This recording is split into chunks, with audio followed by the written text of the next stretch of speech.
A startled yelp caught Fulgrim's attention, and he sighed. Someone had gotten too close to Kasparos, and the legionnaire had knocked the mortal sprawling. The braver among the citizenry had the inadvisable habit of trying to touch the hulking giants in their ornate armor, to see if they were real, perhaps. Telmar loomed over the stunned man, little more than a youth, really, and seemed poised to finish what he had begun. "Calm yourself, Kasparos, or I will do it for you," Fabius hissed, as he grabbed the other legionnaire's shoulder. He meant no harm. They're only curious, as we would be in their place. They should keep their hands to themselves, Telmar said, slapping the apothecary's hand away. As should you, spider. Fabius stepped back, hands raised. I mean no offense, brother. What you mean and what occurs are two entirely different things, Telmar said. You should have stayed in your web, spider. You speak softly of them, but look around you. You frighten them more than any of us. Enough, Fulgrim said.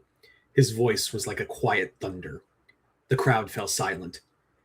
This is not seemly, my sons. Are you children to brawl in front of strangers?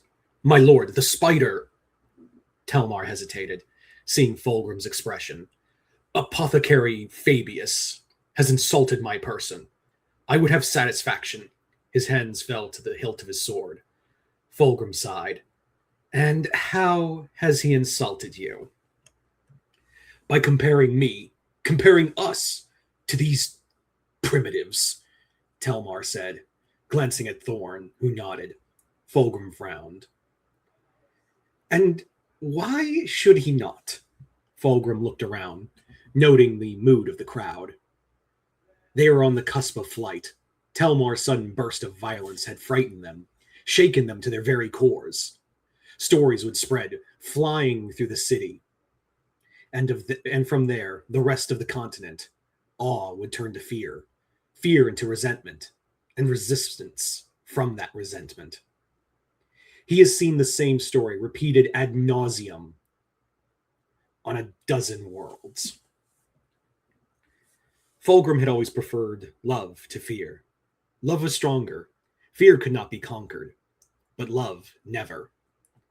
It waned and swelled, but it never truly faded.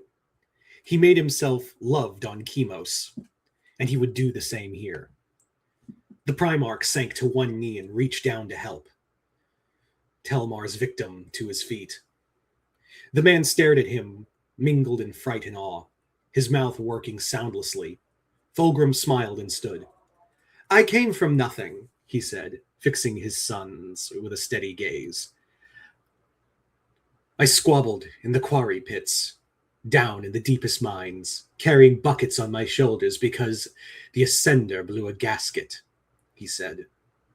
I broke my fingernails on raw ore, grew blisters from heat and labor. You look down at them, blind to the beauty of their struggle, blind to what they might become. If only someone would scrap the filth from their faces. He reached down and lifted a child onto his shoulders. The girl laughed and clapped, unafraid of the giant, even as her mother wept. Fulgrim indicated to the crowd. His voice had driven many of them to their knees. Look at them, my sons. You are the highest, and they the lowest. It is your duty to raise them up, as high as they will go. Anything less is not worthy of you.